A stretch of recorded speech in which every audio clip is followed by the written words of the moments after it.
if you are somebody who's trying to maximize your efficiency, training with a training partner might not be the best play.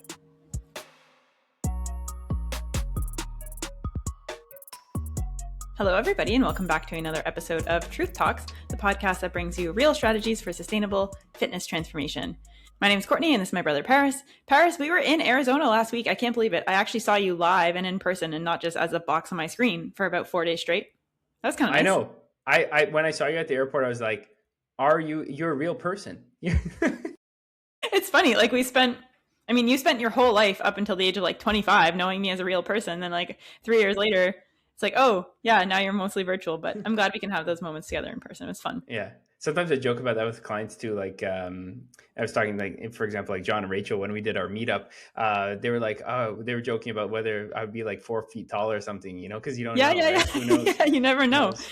Exactly. I mean, in my old job, like when I was working corporate, I switched jobs in 2020, which was during the pandemic, right? Mm-hmm. So I went from like working with a group of people who had known me for several years in the office to working with a group of people who were just introduced to me in the virtual world. Right. And it was actually funny because when I started to meet them in person after COVID opened up and everything, they're like, oh, we thought you were taller. And I was like, is that a good thing or a bad thing? I don't know. I guess I have a big personality on screen or something. But yeah, that was always the running joke of how tall is everybody? Yeah, so it was awesome seeing you live and in person. And we actually got to get a workout in together, which was so much fun. We hit like a full body session. It was like an hour and a half long. None of my individual workouts last an hour and a half, but it just time literally goes by when you're having fun. And I think our workouts together are always so fun. Yeah, it is fun. Well, the thing was, like, I was coming off of being sick. You were kind of in like a deloaded or something. Deload, yeah. So and also, like, in my head, I was like, okay, I need to try to check some boxes for like weekly volume per muscle group, like how many sets per week. Cause I was, I wanted to, after being sick, I wasn't training at all. So we hit a lot of muscle groups. Let's just put it that way. Yeah. I think the most brutal thing we did though was we decided towards even the back half of our workout to do a barbell squat, supersetted with a sissy squat. And I was like, this is why Justin told me when he hit leg day with me, he's like, you don't like walking, do you? And I was like, no, it's those moments, right? But that pain felt a lot more okay because we kind of were in it together. Yeah, misery loves company, so. That's true. Not that all workouts should be painful, just like, No. It's they're what they are. Yeah. No, I know. So yes, so that got us thinking while we were mid-workout, we were like, we should do a podcast episode on should you work out with a buddy, right? And I think this is a very individualized conversation, meaning take what we say, filter it through your own lens. There's pros and cons, and like everything we're going to say has both sides. It's debatable. It's highly nuanced. We're just going to throw out some of the considerations from our own experiences and our experiences with clients and just general physique development and things like that. But this is going to be a fun one because I think everybody can actually relate to this. Because if you've worked out at some point, you might have worked out alone. At other points, you might have actually worked out with someone. It's true. I'm curious. I'll give my kind of sense on this too. But like, have you had a workout partner, like a training partner? Yeah, at certain section of life. Like, not really, eh? Not really. If I like think back to it, like when I first started training, like 12 years ago, let's say structured, and at the time I was in university, and my roommate and I would sometimes go to the gym together. Gotcha. But I was going more on like half on my own and half with her, right? And then sometimes we'd do some of the same stuff and that kind of thing. And then as time went along and I kind of, after university, I moved back home, I'd go to the gym with mom. So, that was cool. Nice. And sometimes she'd join me for certain exercises. She didn't join me as much when I was going at like 10 p.m. I don't know why I ever did that, but early 20s, different stage of life. But so she was kind of like a training partner. And then when I moved in with Justin, we went to the same gym and often would go at the same times because we're like, let's just do this together. But we did different things while we were there. Like we didn't actually work out together, if that makes sense. Mm-hmm.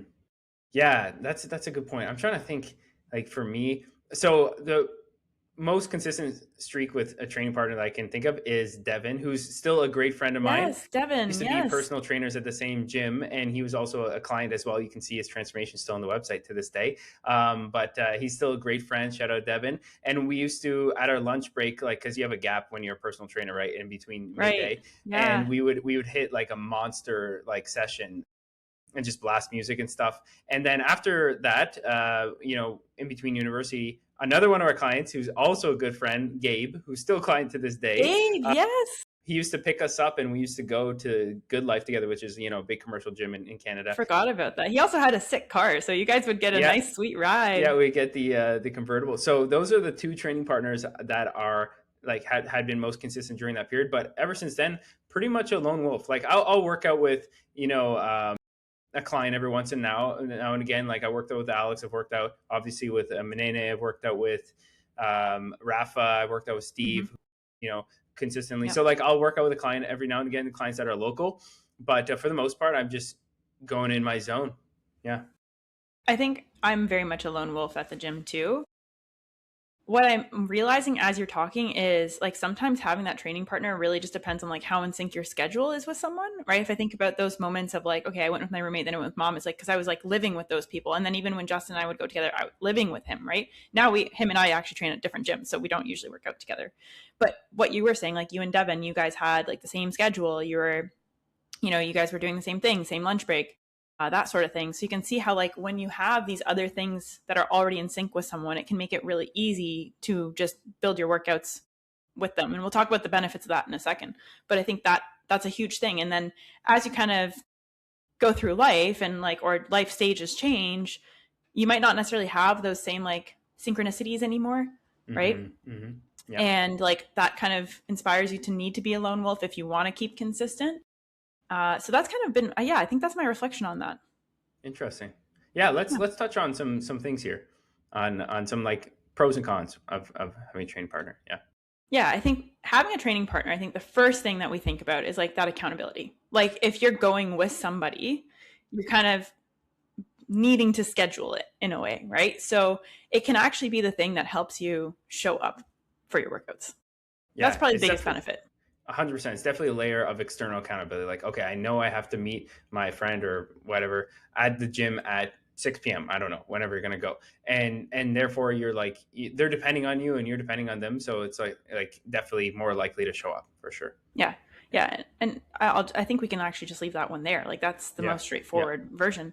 But I do want to say, because we said this is going to be a debate, right? I want to put the flip side on that. Okay. Because if you're only ever accountable to showing up when your training partner is showing up, what happens if they get sick? What happens if they have to work longer hours? What happens if their schedule changes? If they're away, exactly. And so it's good to be dependent on them until you become too dependent on them, right? So there's accountability dependence, but then there's also the only if they're going am I going to go side of dependence. Yeah. No, I just say it's you don't want to be operating in that like kind of low level state of like requiring somebody else to like, you only go if, as you said, I only go if my training partner is going to go. It's like, okay, well, it's yeah, you're not really building, we talk a lot about skills, right? You're not building the skills to like figure out how do I fit this into my own life, my own schedule? How do I show up when I'm not motivated, which we talked about in other episodes, like all those things, those systems to get your workout done. If your only system is I go when this person goes, it's not the most autonomous or independent system. Yeah, for sure. Yeah, for sure. Yeah. Anything else on the accountability side of things you want to talk about? No, I think that's good. I like that. Yeah. Cool. I think the second thing that is actually probably the most obvious one, so like let's just get it out there, is the social element, right? Like the social element. And I actually think this is why so many people do group fitness classes or care about talking to other people in the gym. That's not as much me, but there's a social element because we're inherently social beings. And so if we can make something social, sometimes we can make it more fun. We can make it more enjoyable. People thrive off community. Like I had actually somebody who, she wasn't like a training partner, but we trained at the same gym. And I actually did end up like, we scheduled a couple workouts together, but she would go to the gym because that was actually a social outlet for her. She's like, I'm here to hang out with people and see people that I know are also into the same things as I'm into. Right. Yeah. So there is a social element to training with partner that does give some people some sense of purpose. Yeah. I think you can you're kind of checking off two boxes at once. You're checking off the friend time potentially, and then you're also checking off the getting my workout done for my health. So your health pillar and health fitness pillars checked, and then you're also your social time can be checked, and you're doing both at the same time simultaneously. Yeah. Yeah, absolutely. And I think for some people when they're maybe newer to entering a gym space or newer to trying certain fitness activities, having that social support system can help reduce the intimidation, right? That's fair. It's like, yep. Yeah, it's like, okay, well, I don't have to worry about it. Is anyone looking at me because I'm doing something wrong? Like, this person's here, I trust them, they're standing next to me, that sort of thing, right? Yeah, even just mindset wise, I was thinking about even in like way back when in first year of university, how people would say it's easier to meet other friends if you have a roommate because then you can do things together. Like for example, my stepbrother, we weren't like roommates, but we would go like first week of university, we would like do stuff together, and then we'd end up meeting more people together. Versus if you just like by yourself, you're like, all right, this is awkward, right? So I think like it just breaks down that intimidation barrier if you're like new to the gym, and having a familiar face can sometimes can help just with that initial action taking. Absolutely. I'm just going to say, we kind of felt that last week at the conference we were at, right? Like you and I being there together, it was a magnet to talking to other people, because we're not sitting there like on our own wondering, oh, are these people going to want to talk to us? Like we're already there. We're having a conversation. You just invite someone else into it, right? So that's so true. That is so true. That's a good point. Yeah, so that's the social one. Do you want to talk about the challenges or the other random perks? I will leave the random perks at the end to kind of like sprinkle them in. But yeah, we'll leave those. But I think the main challenge I have with training with a partner is twofold. But the first one is maybe at the beginning you can be a bit more basic with your programming and you guys can follow the same program. But there's going to be a certain period of time where you have to get more specific with how you organize your training during the week for your goals. Right? Like, let's say, my friend and I both start training together. 8 weeks in, his legs are gigantic and mine are twigs. But I wish my legs got gigantic after 8 weeks. I'm still waiting for that after 10 years. Okay. Let's say 8 months, whatever, 8 months. Right? I know. I'm just teasing. And then like my biceps are massive. And he's like, wow, like my arms are so small. Why are we hitting the same programming? Right? Like our volume should be different. How our training is organized throughout the week should be different to prioritize different muscle groups. And also like, I'll probably have different recovery capacity to him, or he might like vice versa, or he or she. Right. So I think it's really important to know that when you start, you can both follow the same program, blanket program, but as long as it's balanced, at a certain period of time, you have to get more specific. And when you're training you can't, by definition, you can't get more specific and also be hitting the same workout program as your friend, or else for some reason you guys just happen to respond to training and have the same recovery capacity and life demands as each other, So for sure. Absolutely. I think that is like the number one theme I actually really wanted to talk about in this episode, because what we do and like our coaching style is so individualized. Every single program we write is customized for that person, what they need, where they're at that time, what their physique development goals are, who they are as a person, how many days a week they're actually in the gym. Like all those things are so hyper personalized. So if you want that level of personalization, it doesn't necessarily naturally fit with this idea of then accommodating somebody else's personalization, right? Even you and I, like last week, I think we were really lucky because we were both kind of on like deload weeks, or both coming off time in the gym. So we're like, let's hit a full body. Yeah. But even then, like you hit your first exercise was like a chest press, and I hit a shoulder press because I'm like, chest is less of a priority for me, right, than you, obviously. Things like that. But we're still able to actually do most of it together because we're doing full body. But I think about other times we've trained together where we're both like not in a deload week and we have our individualized programs. I'll be like, hey, what are you doing? I'm doing this. Cool. I'm going to go over here, do this one. And it's kind of nice because you're still in the environment, and between sets, you're like, how's it going? Especially if you kind of if your machines are close together or something, or if you're both doing like dumbbell exercise on the bench or something like that. But there's a way to train together and still maintain that hyper personalization if you need to.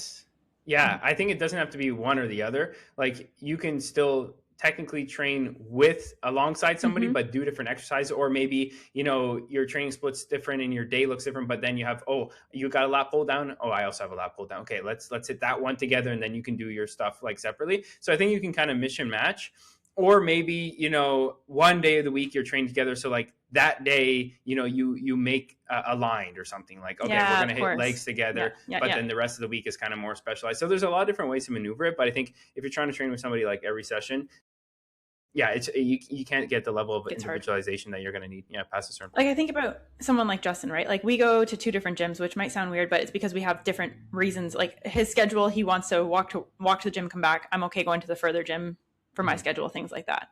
But even if we did go to the gym together, there's 2 main things there. We are focused on different areas. Like I hit lower, upper, lower full body. And for him, he's kind of more on like a push-pull legs split, Okay. right? So by definition, our training volume is different because he doesn't want to grow the same booty I want to grow. I mean, he's an ex-hockey player, so he's already got one. Yeah. Pretty sure. But, you know, that's a consideration versus for him, chest and shoulders is more of a priority, right? Like, you'll have to ask him. I don't want to speak on his behalf. Yeah. But, you know, we're following different training programs. So if I was going to go and do the exact same as him every single day, then probably not going to be that helpful for my goals. Yeah. However, maybe we could have like one leg day that's the same. And, you know, theoretically we could go and do that one together because at some point we both got to hit legs. And at the end of the day, there's, you know, the main movement patterns that everybody can benefit from. Absolutely. So yeah, that's, I think the biggest, like, you know, not con, but yeah, consideration when it comes to training with a partner. The second one would be just the efficiency of it, because let's get real. Everybody is busy. I never met one person who said, "Oh, I'm not busy." You know, like everybody loves bragging about how busy. So if we're busy, but a session with a friend is going to take longer. You're going to be chit-chatting in between. Rest times are going to be longer. Might be a few jokes. Maybe you're waiting for the other person to arrive 10 minutes late. Like now your session has taken up, you know, 2 hours or something, like 2.5 hours maybe. You know, when you're on vacation, like, or on a trip like we were, we had a bit more time that day. It's fun because we can spend some time, take our time. We make it more of the kind of experience and everything like that, right? But if you're in like a normal work day and you got things to get done, and now, you know, your workout block instead of an hour is now 2.5 hours, like it's not feasible or consistent, right? So, or you're not gonna be able to hit it consistently. So I think it's really important to think about, if you are somebody who is trying to maximize efficiency, probably not going to maximize efficiency and train with a training partner. Yeah. So that's something to think about. Yeah. And I think that's where we're starting to also get into the difference between like a legit training partner, like somebody that you actually work out with, versus someone that maybe you go to the gym with so that like you're accountable to showing up. Do you know what I mean? Yeah. And I think we're starting to kind of tease that out a little bit too. Like in most of our conversation today is like training with somebody, as in like you're actually like working out together. Like one person's doing the set, then they're resting, and the other person's doing the set on the same exercise, kind of thing, right? Yeah. Go ahead. I was gonna have a little bit of a rant moment in the spirit of inefficiency, if that's okay. Okay, so you've heard me talk about this, and actually I'm gonna shout out our client Taz, because her and I joke about it all the time. Like, and this is not to knock anybody who's in the gym and having a good time with their friends or anything, because I think there's a time and place for that. But in my life, I have started to get way more efficient with the time I spend in the gym, like over time, right? When I was a student and I was in university, I would easily spend 2 hours there, a whole day that was just doing abs, which is like now ridiculous to think about. But because I had more time, like I was either studying or in class, but that was kind of it. Like now, as my life responsibilities have gotten bigger, like I have a partner, I have a dog, because yes, he's still a responsibility. I have, you know, the business with you. I have clients to show up for. I have, you know, like social life. And I also have other things I want to do for me. Right. Yeah. So I've gotten much more efficient with my time in the gym. Now there's a group of like maybe 4 20-year-olds that if I go to the gym on 5 p.m. on a weekday, which by the way is the busiest time to go to the gym, everybody's trying to like get in, get out. They will stand at a machine and chit chat in between each of their individual sets. So good luck getting that machine. For me, efficiency is a priority. For them, not so much. So for them, I'm sure there's a million benefits to being a group of 4 that trains together. And that's awesome. Like I'm super happy for them. But I always make jokes. Different stages of life. Different stages of life, right? And that's it. So I think if you're listening to this podcast and you're just thinking about how important is efficiency for me, it could be dependent on your own stage of life and what your day-to-day looks like. And there's no right or wrong. It's about what works for you. I'm just saying for me, I value the efficiency. Those 4 guys, clearly not that concerned with efficiency. Yeah. And also like, here's the thing. I much rather our youth be doing that than partying and drugs and stuff like that. Absolutely. So I'm always going to promote, but it can be annoying if you're like, you know what, you guys have been there for an hour and I'm just trying to get this done. Like, I understand that, especially like for me, Courtney knows I don't like wasting time. That's like my biggest pet peeve. I really hate wasting time, especially when I have things on my mind that I want to get done. So when I'm usually going to the gym, unless I'm having fun training with a client or training with Courtney, I see that more as like, okay, you know, I kind of understand what I'm getting into when I do those things. But on like a regular day, I'm there to kick some butt and like be in my zone with my music on. And like, I don't want to do talking. I don't want people ask me, what are you hitting today? Or how's this going? Like I'm focused. I'm there on a mission because I got to get back to work. And I think you actually switched gyms. You switched gyms. This is going to sound funny. I legitimately switched gyms purely just so I have to talk to less people. It sounds Because the bad. gym you were at before, everyone was stopping you mid-set, right? Yeah, especially when I was in competition prep and I got like about 4 carbohydrates that I'm, have to power my workout. Just kidding. But anyways, my energy is finite and my time is finite. At that point, we're working a lot, and I was like, okay, I need to get in, get out. And then if you have 4 different people are asking you, questions, I'm like, not to be rude. It's not that those people aren't great people, but it was a smaller gym. We all went at the same time. Everybody knew me, and everybody wanted to ask some questions. So I moved I moved gyms, because the gym is much awesomer, I will say, more awesome. But secondarily, because I'm trying to maximize my efficiency. So I think if you are somebody who's trying to maximize your efficiency, training with a training partner might not be the best play. Right. I know we've shared a lot of anecdotes in this one, but can I share one that's like between us just for fun? I think you know what I'm going to say. Oh, yeah. But even on those sessions when like, you're going in and you're like, okay, this is going to be less efficient because I'm going with someone. You and I work out together maybe like twice a quarter, maybe. Like it's very rare, right? So we go in there, we're here to have fun. It's fun to chit chat, whatever. But I'm still your sister, so you still sometimes like get impatient with me. That's totally cool. I'm okay with that. For anybody who's familiar, there's a concept called reps, okay, which is essentially like a rest pause set. So essentially you hit your set, you rest for like 5 seconds, you crank out a few more reps the best you can, okay? And Paris is doing and repeat. Yeah, and so you're doing that like, almost like 3 mini sets, right? After your set is done. So Paris was doing, I forget what exercise it was, doesn't matter. And he was doing myo reps. So it looked like he finished his set. So I start talking to him and he's like, Courtney, I have myo reps. I'm like, oh yeah, sorry. He goes back, hits a few more reps. He stops the set. I start talking to him again. He's like, I'm still doing myo reps. Right. Yeah. So it's now this joke where it's like, Courtney, I have myo reps. So now every time I have myo reps in my program that my coach prescribes for me, I'm thinking about that. I'm like in between, I'm like taking that 5-second rest. I'm going, I have myo reps, Courtney, I have myo reps in my head. And so that's, a little inefficiency is like if somebody starts chatting with you between your rest pause sets or your myo rep sets. Distracts your focus. That's too funny. But you can also, we can look at the intensity factor because that kind of feeds into the intensity factor. Yes, let's go into that. Yeah. So we can talk about that. Depending on what kind of training partner you have, you might train harder with that person or less hard. Like, for example, if I train with somebody who's like a little bit lax, they don't really care about the gym, my training quality immediately is going to go down. However, if I train with one of our clients, I'm not going to lie, most of them are stronger than me. And if not, like very close, like the clients that I've trained with, a lot of times I'm pushing to keep up, or we're pushing each other. And if you're training with like a absolute killer in the gym, like you got to come with your A game, and you guys are going to push each other hard to get the extra rep maybe that you wouldn't have gone for. And especially with like clients that are getting new into resistance training, like even at our meetups and stuff, like I'll push them, even though I'm not training. I'm kind of their train partner because I'm watching their set. And usually they have a lot more reps in the tank than they think they do. So I think having that external motivation, and there's studies to show that verbal encouragement can actually improve performance. So in that case, it can improve your intensity and your performance if it's the right person. 100%. And you beat me to it. I was going to say there's been research done on this. It's anecdotal and actually validated, right?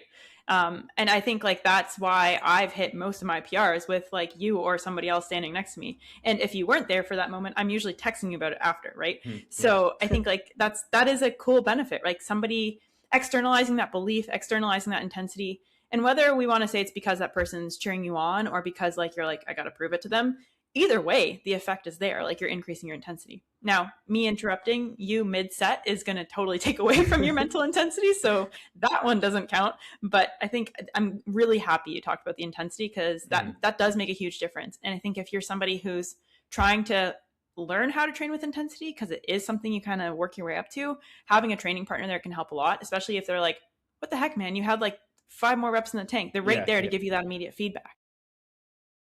Even clients will know. They must hate me when I say this so often, but I'm like, after watching form videos, I'll always call out like you had more in you. Like if I feel like, and some people have a poker face. Like shout out Amelia, her form videos. I can't tell how many reps shy from failure she is. Even in person, like I have a really tough time gauging her like proximity to failure. Really? Which is she's got a poker face, but for most people, I can tell like, hey, you're stronger than you think, and I'll say that very frequently. Yeah. I mean, good for her because I do not look pretty in the gym. I'm struggling based on my face. Yeah, that's awesome. Okay, cool. So we've talked about being accountable to showing up for your workouts, the social side of fitness and the benefits that come with that, some of the considerations around individualized programming, and efficiency and intensity. We've covered like a lot of different considerations that, like we said from the beginning, right? Like take these and think about how it applies to you and ultimately connect it back to like what you need to get out of your workout. But before I talk about that as like a summary, let's just rapid fire a couple other like really random kind of like less big picture things, but just small things to think about if you are training with a partner. You want to go first? Yeah. So like some other like perks type thing. Yeah. Perks or some whatever. other benefits. Yeah, some things to think about is somebody can take form videos for you. So if like you're sending to your coach like form videos, you don't have to prop your phone up on your water bottle or a tripod anymore. They can just take it and get all the angles that you need to, make you look super jacked, and, get all the good angles. Yep. Shout out Ramsey who messaged me last week saying, I'm going to the gym with my friends. I'm going to send you a bunch of form videos. I was like, great, awesome. Perfect example. Yep. Perfect example. Yep. The other one is like mind muscle connection wise, like they can physically like palpate or touch like the muscle that you're working. Like for example, if I'm doing a single arm row on the cables, like Courtney could like touch my lats if I'm trying to hit my lats with that row, and then it might improve the connection that you have with those muscle groups. So that's another one too. Yeah. Yep. Those were the two I had. Did you have any other ones you want to throw out there? Maybe like if somebody knows good form and they can tweak your form, like maybe, I don't know, maybe you're pressing and your elbows are like really flared, they'll be like, yo, have you noticed like maybe you should tuck this in a little bit more? So little like form tweaks. I think that's another thing to think about. What else? I think that's pretty much it. Yeah. Yeah, I think so too. I think everything else that we've actually falls under like the main themes we've already talked about. So cool. Yeah, awesome. Exactly. All right. So let's start wrapping it up for this week. Should you work out with a partner, training partner, buddy, whatever you want to call them, gym mate? That's totally up to you, right? I think you got to really think about where you're at in your journey, what you could potentially get as like the benefits of having someone there with you versus are there ways it could potentially, I don't want to say hold you back because that sounds harsh, but like maybe not help you get what you want out of your training. So, if you are on a physique development journey, I think the things to think about are like, where in that journey are you? Are you beginning? Or are you getting more advanced? The more advanced you get, the more specific you need to be with your training program, right? Yeah. And versus if you're somebody who's just looking to like get consistent in the gym, then maybe it can really help you get into the rhythm of getting started, learn a little bit, get that feedback, learn how to train with intensity, all those things. Yeah. What are your final thoughts? I think my final thoughts are, if I had to tell somebody what I think is most optimal, is for the 90% of the time, maybe 95% of the time, you're rocking your own sessions, very specific, very focused in the zone. And then 5 to 10% of the time, you bring a partner or a friend or whatever that is still like in it to win it, that you can train with if you have that privilege of knowing somebody there. So, that's what I would probably say, because then you get the best of both worlds, and you can have that fun, but also have your focus and specificity. I think that's actually kind of ideal because like those fun moments are cool. Like, especially if you're training with somebody who's equally as passionate about the gym or like considers it a fun space for them too. Like, I think those are the ones that you remember. Like, I don't remember the everyday workouts I go, on my own. Like they just all blend together at one point, but those workouts that you do with someone that you care about, or someone you can have fun with, they really do stand out. And to a certain extent, there's also this idea of like paying it forward. Maybe when you do get more advanced, even though you're there to train for your own goals, it can be nice to welcome someone into that circle who might be starting out and to like pay it forward and be like, hey, let me help you out. Let me give you this boost, whether that's boost of confidence, boost of form tips, whatever it is. So that counts for something too. Absolutely. And sometimes if let's say you work out with somebody once, and then 6 months later, you might notice their gains, or they might notice your gains, and then they'll point it out, or you point theirs out. And then it's kind of like, oh yeah, you're right. Like my delts are looking good. Yeah. So I think it's kind of nice to get that validation as well. Yeah. Absolutely. Absolutely. So whether or not you should train for a workout partner is totally up to So whether or not you should train with a workout partner is totally up to you. We'll let you make that decision, but hopefully this conversation helped guide kind of your considerations and what you think works best for you. 90%, 5%, 10%, whatever percentage of the time it is. I think that is all for now. I don't know when my next workout with Paris is going to be, hopefully sooner rather than later, but I do know that our next episode of Truth Talks will be dropping in your feed next Monday. How was that? That was pretty good. That was pretty good, right? You told me I had a smooth outro last week, so I was trying to one up it this week. It was both smooth. I'm pretty impressed. I'm pretty impressed, I have to say. And yeah, I also do know if you are serious about taking your goals to another level, like that's what we do. So I also got to throw that in there. Yeah, so if you're somebody who like, you feel like your time is up training with someone because it's not the right programming for you and you want that level of individualization, follow us. Come find us. Yeah. Come chat. All right, everyone. Without further ado, we'll leave you for this week and we'll be back in your feeds with another episode of Truth Talks next Monday. In the meantime, have a great week. Bye for now.